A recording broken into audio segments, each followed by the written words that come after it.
श्रीलक्ष्मीस्तोत्रम्।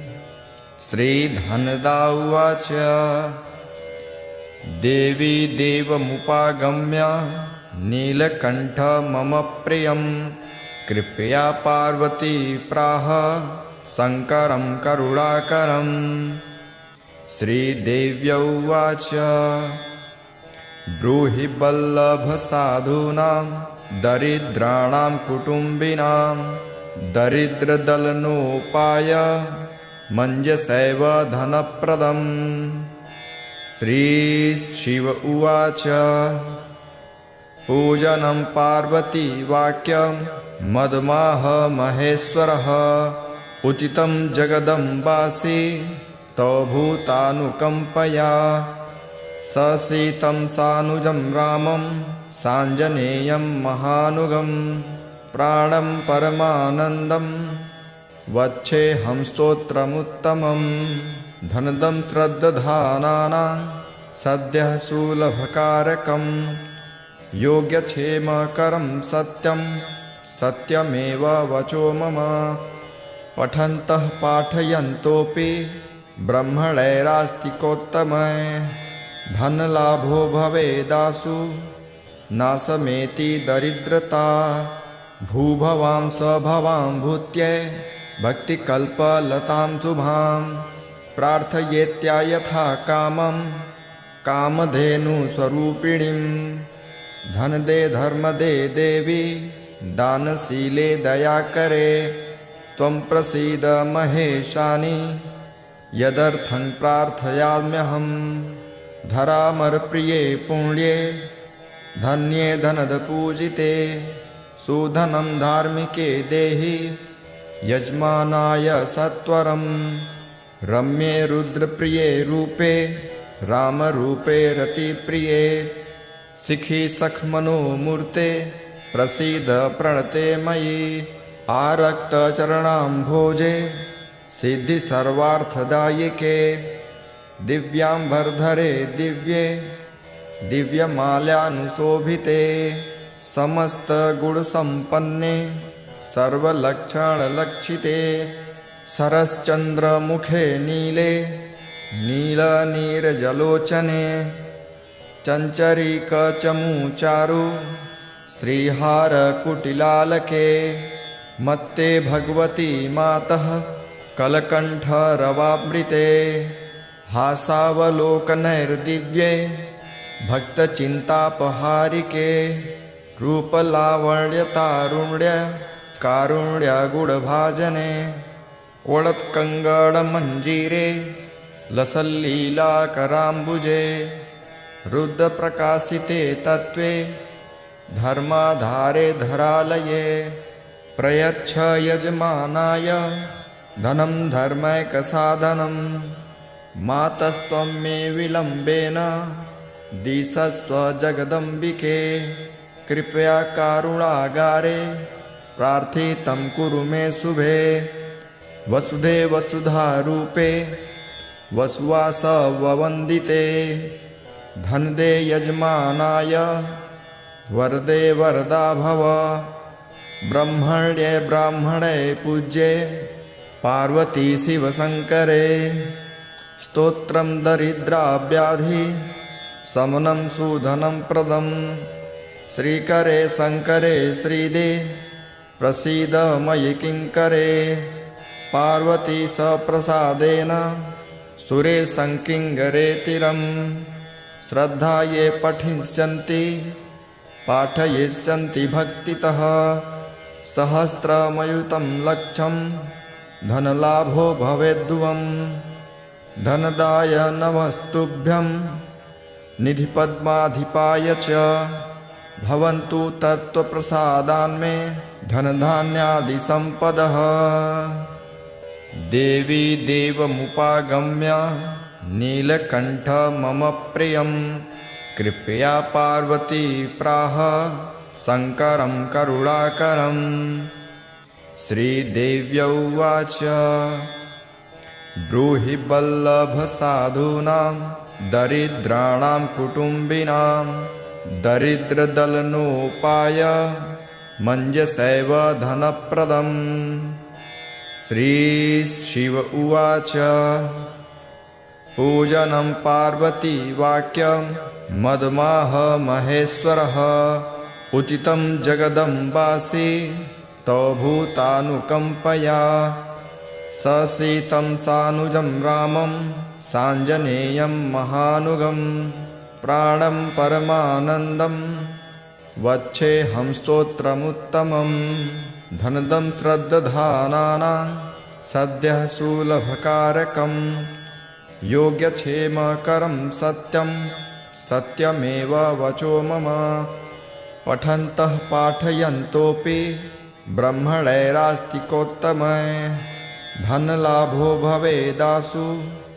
नाशमेति दरिद्रता भूभवां सभवां भूत्यै भक्तिकल्पलतां शुभां प्रार्थयेत्या यथा कामं कामधेनुस्वरूपिणीं धनदे धर्मदे देवी दानशीले दयाकरे त्वं प्रसीद महेशानि यदर्थं प्रार्थयाम्यहं धरामरप्रिये पुण्ये धन्ये धनदपूजिते सुधनं धार्मिके देहि यजमानाय सत्वरं रम्ये रुद्रप्रिये रूपे रामरूपे रतिप्रिये शिखि सखमनोमूर्ते प्रसीद प्रणते मयि आरक्तचरणाम्भोजे सिद्धि सर्वार्थदायिके दिव्याम्बरधरे दिव्ये दिव्यमाल्यानुशोभिते समस्तगुणसम्पन्ने सर्वलक्षणलक्षिते सरश्चन्द्रमुखे नीले नीलनीरजलोचने चञ्चरीकचमूचारु श्रीहारकुटिलालके मत्ते भगवती मातः कलकण्ठरवामृते हासावलोकनैर्दिव्ये भक्तचिन्तापहारिके रूपलावण्यतारुण्य कारुण्यगुणभाजने कोळत्कङ्गणमञ्जीरे लसल्लीलाकराम्बुजे रुद्रप्रकाशिते तत्त्वे धर्माधारे धरालये प्रयच्छ यजमानाय धनं धर्मैकसाधनं मातस्त्वं मे विलम्बेन दिशस्व जगदम्बिके कृपया कारुणागारे प्रार्थितं कुरु मे शुभे वसुधे वसुधारूपे वसुवासववन्दिते धनदे यजमानाय वरदे वरदा भव ब्रह्मण्ये ब्राह्मणे पूज्ये पार्वती शिवशङ्करे स्तोत्रं दरिद्राव्याधि शमनं सुधनं प्रदं श्रीकरे शङ्करे श्रीदे प्रसीद मयि किङ्करे पार्वती सप्रसादेन सुरे संकिङ्गरेतिरं श्रद्धा ये पठिष्यन्ति पाठयिष्यन्ति भक्तितः सहस्रमयुतं लक्षं धनलाभो भवेद्ध्रुवं धनदाय नमस्तुभ्यं निधिपद्माधिपाय च भवन्तु तत्त्वप्रसादान्मे धनधान्यादिसम्पदः देवी देवमुपागम्य नीलकण्ठ मम प्रियं कृपया पार्वती प्राह शङ्करं करुणाकरं श्रीदेव्य उवाच ब्रूहि वल्लभसाधूनां दरिद्राणां कुटुम्बिनां दरिद्रदलनोपाय मञ्जसैव धनप्रदम् श्रीशिव उवाच पूजनं पार्वतीवाक्यं मदमाह महेश्वरः उचितं जगदम्बासि तव भूतानुकम्पया ससीतं सानुजं रामं साञ्जनेयं महानुगं प्राणं परमानन्दं वच्छेऽहं स्तोत्रमुत्तमं धनदं श्रद्दधानानां सद्यः सुलभकारकं योग्यक्षेमकरं सत्यं सत्यमेव वचो मम पठन्तः पाठयन्तोऽपि ब्रह्मणैरास्तिकोत्तमः धनलाभो भवेदासु नाशमेति दरिद्रता भूभवां सभवां भूत्यै भक्तिकल्पलतां शुभां प्रार्थयेत्या यथा कामं कामधेनुस्वरूपिणीं धनदे धर्मदे देवी दानशीले दयाकरे त्वं प्रसीद महेशानि यदर्थं प्रार्थयाम्यहं धरामरप्रिये पुण्ये धन्ये धनदपूजिते सुधनं धार्मिके देहि यजमानाय सत्वरं रम्ये रुद्रप्रिये रूपे रामरूपे रतिप्रिये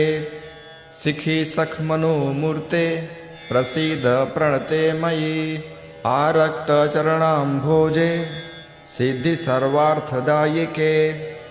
दिव्याम्बरधरे दिव्ये दिव्यमाल्यानुशोभिते समस्तगुणसम्पन्ने सर्वलक्षणलक्षिते सरश्चन्द्रमुखे नीले नीलनीरजलोचने चञ्चरीकचमूचारु श्रीहारकुटिलालके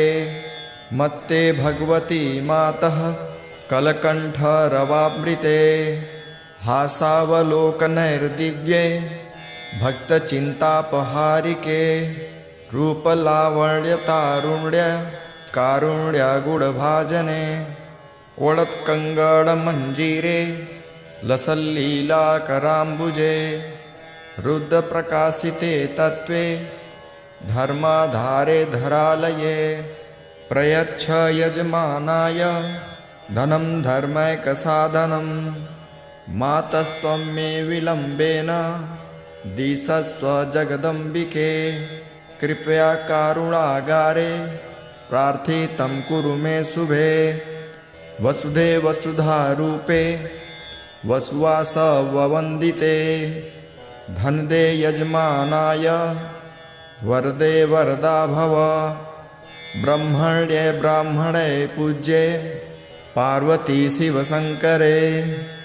स्तोत्रं दरिद्राव्याधि शमनं सुधनं प्रदं श्रीकरे शङ्करे श्रीदे प्रसीद मयि किङ्करे पार्वती सप्रसादेन सुरे संकिङ्गरेतिरं श्रद्धा ये पठिष्यन्ति पाठयिष्यन्ति भक्तितः सहस्रमयुतं लक्षं धनलाभो भवेद्ध्रुवं धनदाय नमस्तुभ्यं निधिपद्माधिपाय च भवन्तु तत्त्वप्रसादान्मे धनधान्यादिसम्पदः देवी देवमुपागम्य नीलकण्ठ मम प्रियं कृपया पार्वती प्राह शङ्करं करुणाकरं श्रीदेव्य उवाच ब्रूहि वल्लभसाधूनां दरिद्राणां कुटुम्बिनां दरिद्रदलनोपाय मञ्जसैव धनप्रदम् श्रीशिव उवाच पूजनं पार्वती वाक्यं मदमाह महेश्वरः उचितं जगदम्बासि तव भूतानुकम्पया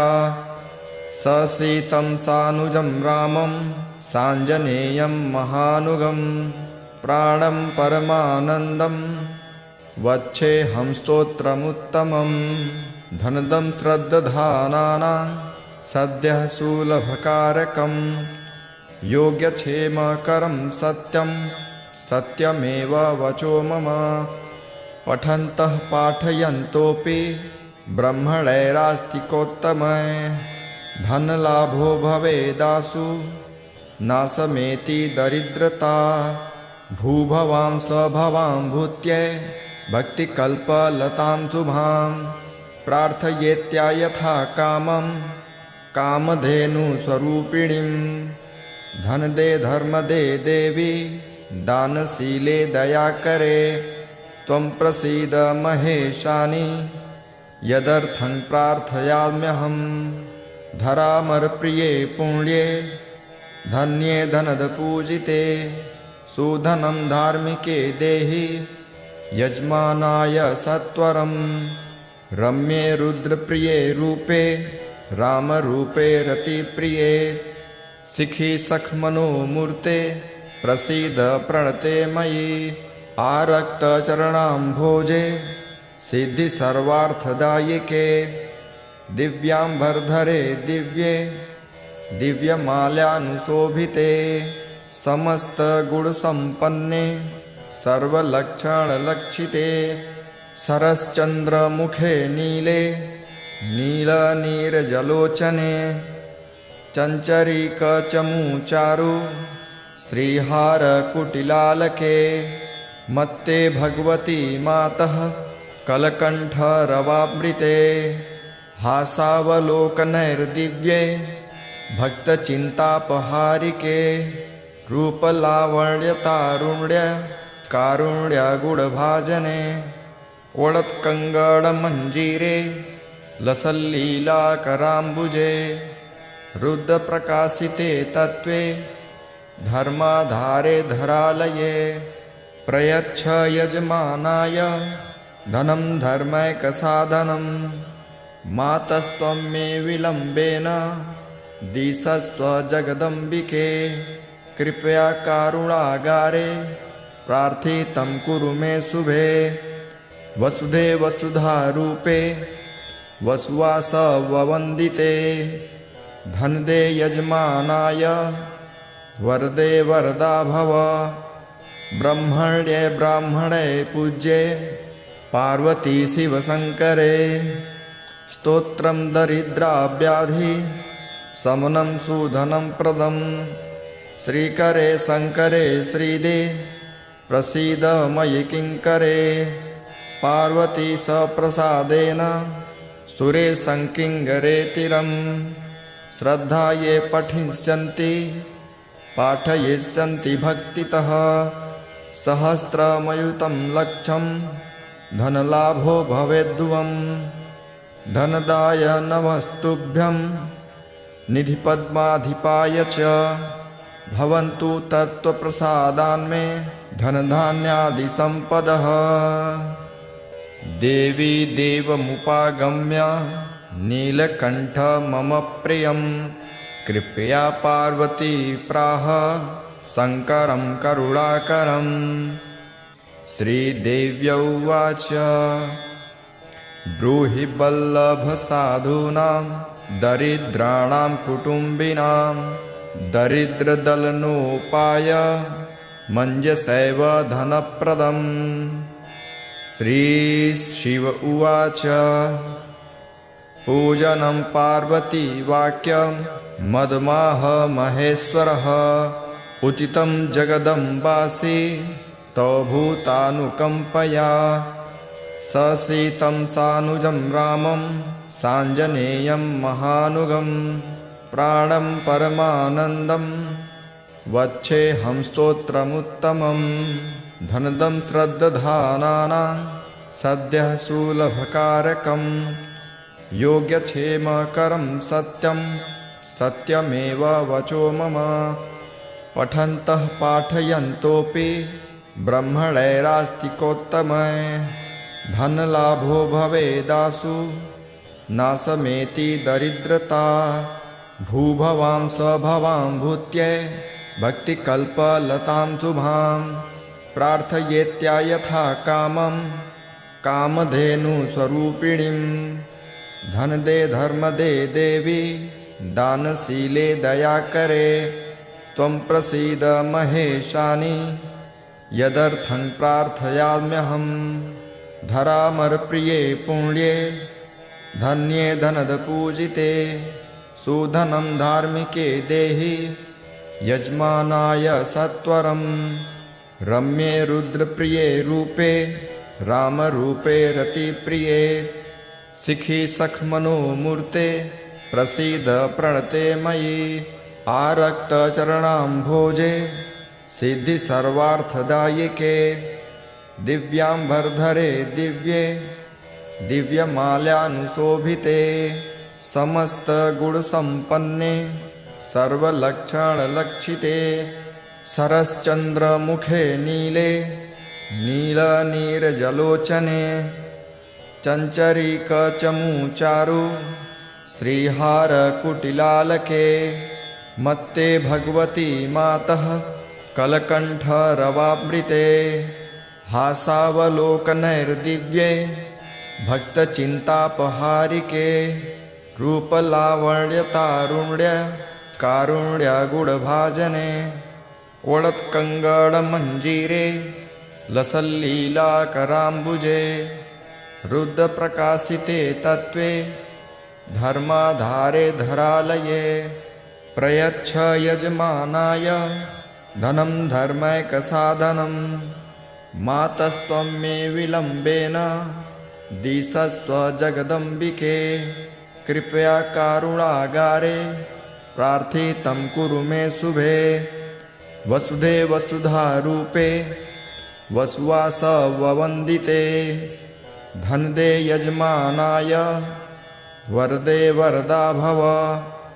ब्रह्मण्ये ब्राह्मणे पूज्ये पार्वती शिवशङ्करे स्तोत्रं दरिद्राव्याधि शमनं सुधनं प्रदं श्रीकरे शङ्करे श्रीदे प्रसीद मयि किङ्करे पार्वती सप्रसादेन सुरे संकिङ्गरेतिरं श्रद्धा ये पठिष्यन्ति पाठयिष्यन्ति भक्तितः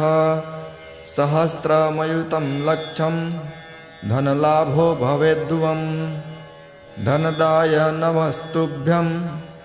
निधिपद्माधिपाय च भवन्तु तत्त्वप्रसादान्मे धनधान्यादिसम्पदः देवी देवमुपागम्य नीलकण्ठ मम प्रियं कृपया पार्वती प्राह शङ्करं करुणाकरं श्रीदेव्य उवाच ब्रूहि वल्लभसाधूनां दरिद्राणां कुटुम्बिनां दरिद्रदलनोपाय मञ्जसैव धनप्रदम् श्रीशिव उवाच पूजनं पार्वती वाक्यं मदमाह महेश्वरः उचितं जगदम्बासि तव भूतानुकम्पया ससीतं सानुजं रामं साञ्जनेयं महानुगं प्राणं परमानन्दं वच्छेऽहं स्तोत्रमुत्तमं धनदं श्रद्दधानानां सद्यः सुलभकारकं योग्यक्षेमकरं सत्यं सत्यमेव वचो मम पठन्तः पाठयन्तोऽपि ब्रह्मणैरास्तिकोत्तमः धनलाभो भवेदासु नाशमेति दरिद्रता भूभवां स्वभवां भूत्यै भक्तिकल्पलतां शुभां प्रार्थयेत्या यथा कामं कामधेनुस्वरूपिणीं धनदे धर्मदे देवी दानशीले दयाकरे त्वं प्रसीद महेशानि यदर्थं प्रार्थयाम्यहं धरामरप्रिये पुण्ये धन्ये धनदपूजिते सुधनं धार्मिके देहि यजमानाय सत्वरं रम्ये रुद्रप्रिये रूपे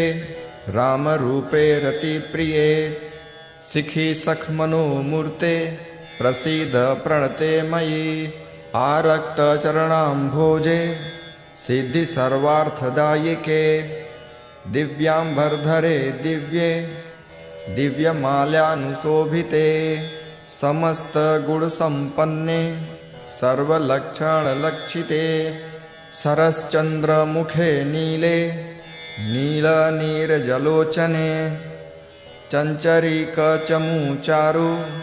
श्रीहारकुटिलालके मत्ते भगवती मातः कलकण्ठरवामृते हासावलोकनैर्दिव्ये भक्तचिन्तापहारिके रूपलावण्यतारुण्य कारुण्यागुणभाजने कोळत्कङ्गणमञ्जीरे लसल्लीलाकराम्बुजे रुद्रप्रकाशिते तत्त्वे धर्माधारे धरालये प्रयच्छ यजमानाय धनं धर्मैकसाधनं मातस्त्वं मे विलम्बेन दिशस्व जगदम्बिके कृपया कारुणागारे प्रार्थितं कुरु मे शुभे वसुधे वसुधारूपे वसुवासववन्दिते धनदे यजमानाय वरदे वरदा भव ब्रह्मण्ये ब्राह्मणे पूज्ये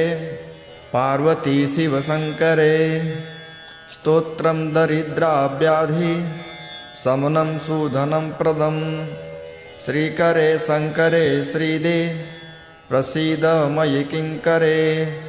पार्वती सप्रसादेन सुरे संकिङ्गरे तिरं श्रद्धा ये पठिष्यन्ति पाठयिष्यन्ति भक्तितः सहस्रमयुतं लक्षं धनलाभो भवेद्ध्रुवं धनदाय नमस्तुभ्यं निधिपद्माधिपाय च भवन्तु तत्त्वप्रसादान्मे धनधान्यादिसम्पदः देवी देवमुपागम्य नीलकण्ठ मम प्रियं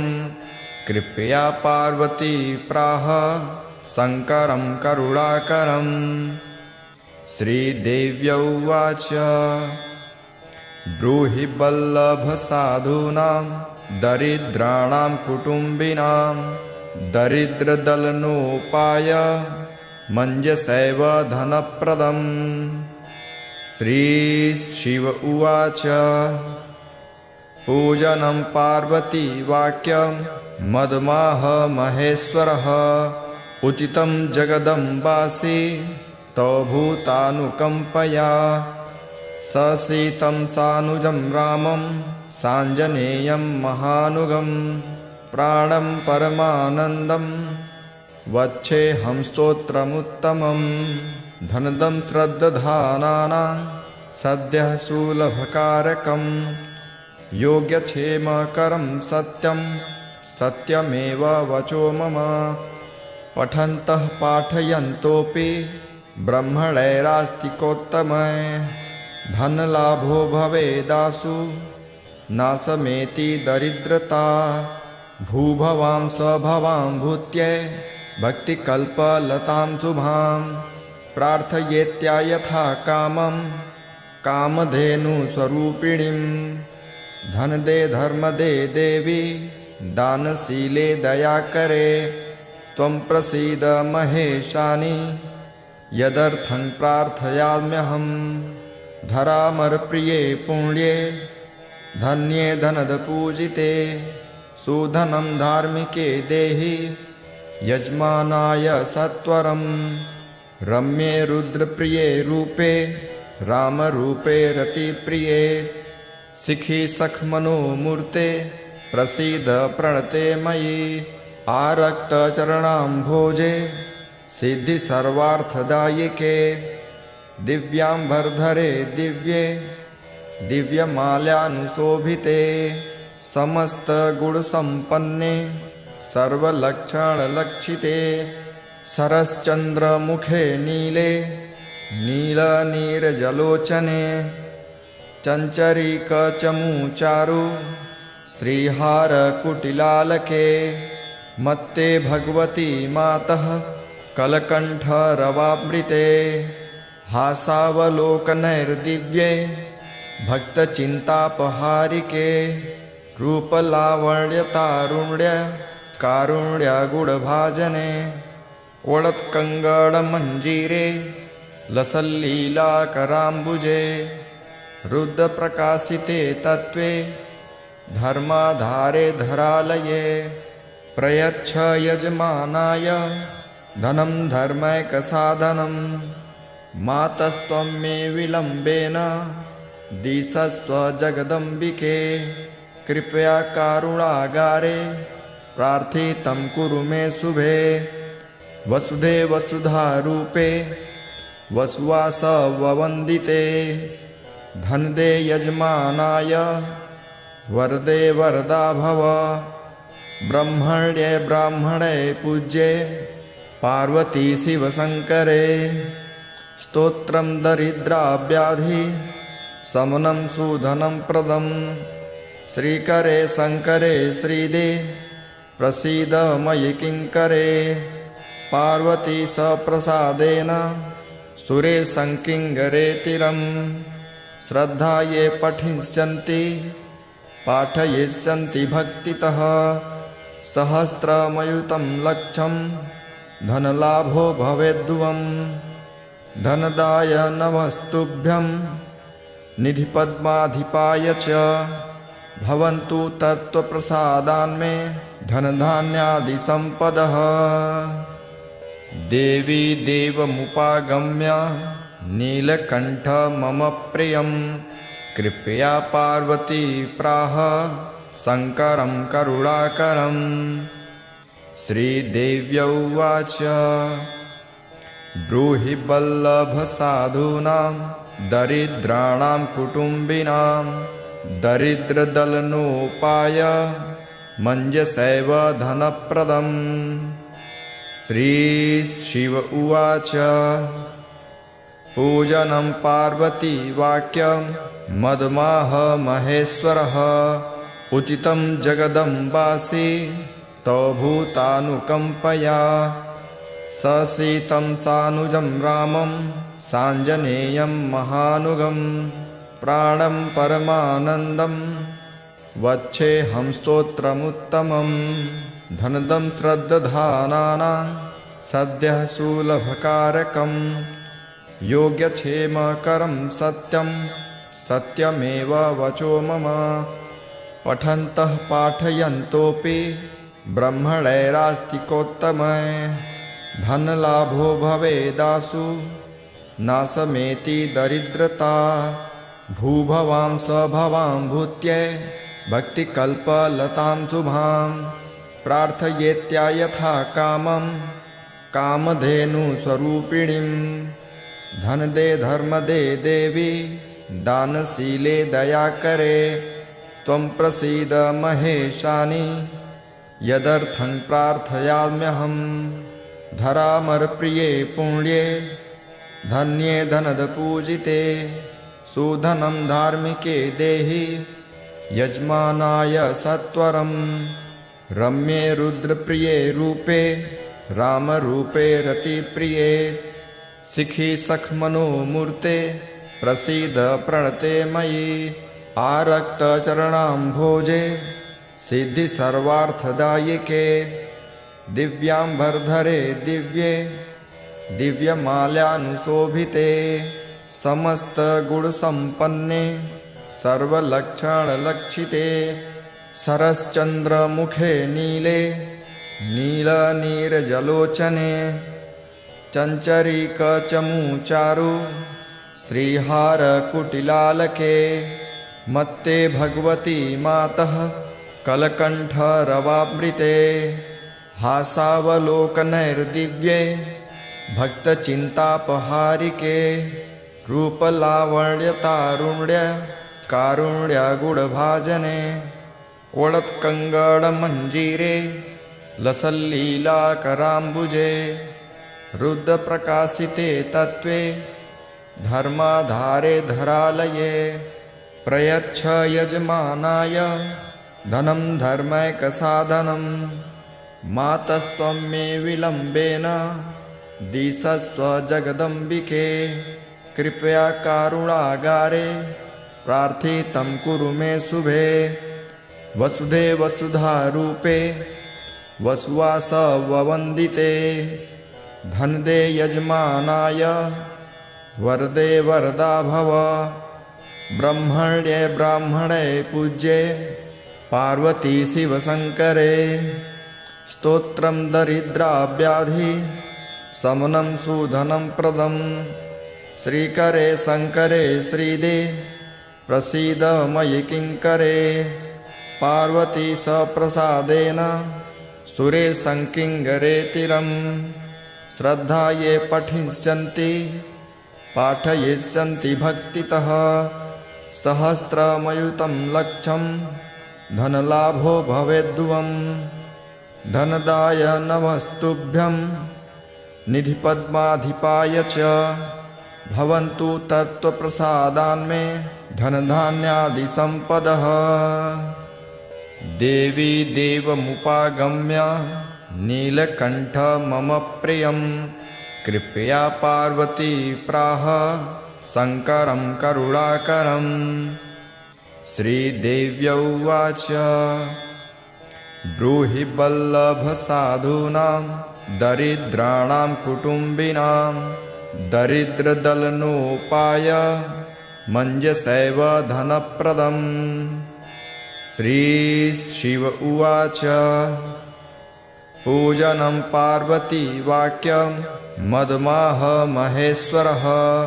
उचितं जगदम्बासि तव भूतानुकम्पया ससीतं सानुजं रामं साञ्जनेयं महानुगं प्राणं परमानन्दं वच्छेऽहं स्तोत्रमुत्तमं धनदं श्रद्दधानानां सद्यः सुलभकारकं योग्यक्षेमकरं सत्यं सत्यमेव वचो मम पठन्तः पाठयन्तोऽपि ब्रह्मणैरास्तिकोत्तमः धनलाभो भवेदासु नाशमेति दरिद्रता भूभवां स्वभवां भूत्यै भक्तिकल्पलतां शुभां प्रार्थयेत्या यथा कामं कामधेनुस्वरूपिणीं धनदे धर्मदे देवी दानशीले दयाकरे त्वं प्रसीद महेशानि यदर्थं प्रार्थयाम्यहम् धरामरप्रिये पुण्ये धन्ये धनदपूजिते सुधनं धार्मिके देहि यजमानाय सत्वरं रम्ये रुद्रप्रिये रूपे रामरूपे रतिप्रिये शिखि सखमनोमूर्ते प्रसीद प्रणते मयि आरक्तचरणाम्भोजे सिद्धि सर्वार्थदायिके दिव्याम्बरधरे दिव्ये दिव्यमाल्यानुशोभिते समस्तगुणसम्पन्ने सर्वलक्षणलक्षिते सरश्चन्द्रमुखे नीले नीलनीरजलोचने चञ्चरीकचमूचारु श्रीहारकुटिलालके मत्ते भगवती मातः कलकण्ठरवामृते हासावलोकनैर्दिव्ये भक्तचिन्तापहारिके रूपलावण्यतारुण्य कारुण्यगुणभाजने कोडत्कङ्गणमञ्जीरे लसल्लीलाकराम्बुजे रुद्रप्रकाशिते तत्त्वे धर्माधारे धरालये प्रयच्छ यजमानाय धनं धर्मैकसाधनं मातस्त्वं मे विलम्बेन दिशस्व जगदम्बिके कृपया कारुणागारे प्रार्थितं कुरु मे शुभे वसुधे वसुधारूपे वसुवासववन्दिते धनदे यजमानाय वरदे वरदा भव ब्रह्मण्ये ब्राह्मणे पूज्ये पार्वती शिवशङ्करे स्तोत्रं दरिद्राव्याधि शमनं सुधनं प्रदं श्रीकरे शङ्करे श्रीदे प्रसीद मयि किङ्करे पार्वती सप्रसादेन सुरेशं किङ्करेतिरं श्रद्धा ये पठिष्यन्ति पाठयिष्यन्ति भक्तितः सहस्रमयुतं लक्षं धनलाभो भवेद्ध्रुवम् धनदाय नमस्तुभ्यं निधिपद्माधिपाय च भवन्तु तत्त्वप्रसादान्मे धनधान्यादिसम्पदः। देवी देवमुपागम्य नीलकण्ठ मम प्रियं कृपया पार्वती प्राह शङ्करं करुणाकरम्। श्रीदेव्या उवाच ब्रूहि वल्लभसाधूनां दरिद्राणां कुटुम्बिनां दरिद्रदलनोपाय मञ्जसैव धनप्रदम्। श्रीशिव उवाच पूजनं पार्वतीवाक्यं मदमाह महेश्वरः उचितं जगदम्बासि तव भूतानुकम्पया। ससीतं सानुजं रामं साञ्जनेयं महानुगं प्राणं परमानन्दं वच्छेऽहं स्तोत्रमुत्तमं। धनदं श्रद्दधानानां सद्यः सुलभकारकं योग्यक्षेमकरं सत्यं सत्यमेव वचो मम। पठन्तः पाठयन्तोऽपि ब्रह्मणैरास्तिकोत्तमः धनलाभो भवेदासु नाशमेति दरिद्रता। भूभवां स्वभवां भूत्यै भक्तिकल्पलतां शुभां प्रार्थयेत्या यथा कामं कामधेनुस्वरूपिणीं। धनदे धर्मदे देवी दानशीले दयाकरे त्वं प्रसीद महेशानि यदर्थं प्रार्थयाम्यहम्। धरामरप्रिये पुण्ये धन्ये धनदपूजिते सुधनं धार्मिके देहि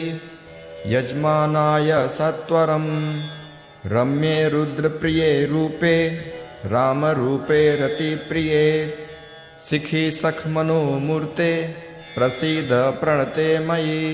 आरक्तचरणाम्भोजे सिद्धि सर्वार्थदायिके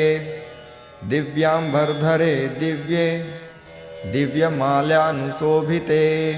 समस्तगुणसम्पन्ने सर्वलक्षणलक्षिते सरश्चन्द्रमुखे नीले नीलनीरजलोचने चञ्चरीकचमूचारु श्रीहारकुटिलालके मत्ते भगवती मातः कलकण्ठरवामृते हासावलोकनैर्दिव्ये भक्तचिन्तापहारिके रूपलावण्यतारुण्य कारुण्यगुणभाजने कोडत्कङ्गणमञ्जीरे लसल्लीलाकराम्बुजे रुद्रप्रकाशिते तत्त्वे धर्माधारे धरालये प्रयच्छ यजमानाय धनं धर्मैकसाधनं मातस्त्वं मे विलम्बेन दिशस्व जगदम्बिके कृपया कारुणागारे प्रार्थितं कुरु मे शुभे वसुधे वसुधारूपे वसुवासववन्दिते धनदे यजमानाय वरदे वरदा भव ब्रह्मण्ये ब्राह्मणे पूज्ये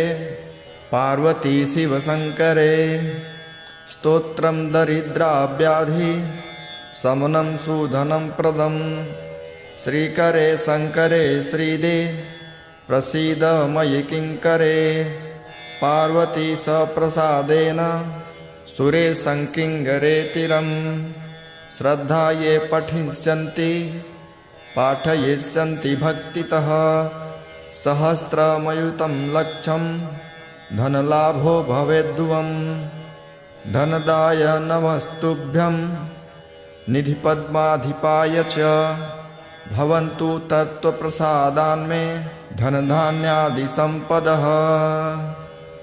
देवी देवमुपागम्य नीलकण्ठ मम प्रियं कृपया पार्वती प्राह शङ्करं करुणाकरम्। श्रीदेव्या उवाच ब्रूहि वल्लभसाधूनां दरिद्राणां कुटुम्बिनां दरिद्रदलनोपाय मञ्जसैव धनप्रदम्। श्रीशिव उवाच पूजनं पार्वतीवाक्यं मदमाह महेश्वरः उचितं जगदम्बासि तव भूतानुकम्पया ससीतं सानुजं रामं साञ्जनेयं महानुगं प्राणं परमानन्दं वच्छेऽहं स्तोत्रमुत्तमं धनदं श्रद्दधानानां सद्यः सुलभकारकं योग्यक्षेमकरं सत्यं सत्यमेव वचो मम पठन्तः पाठयन्तोऽपि ब्रह्मणैरास्तिकोत्तमः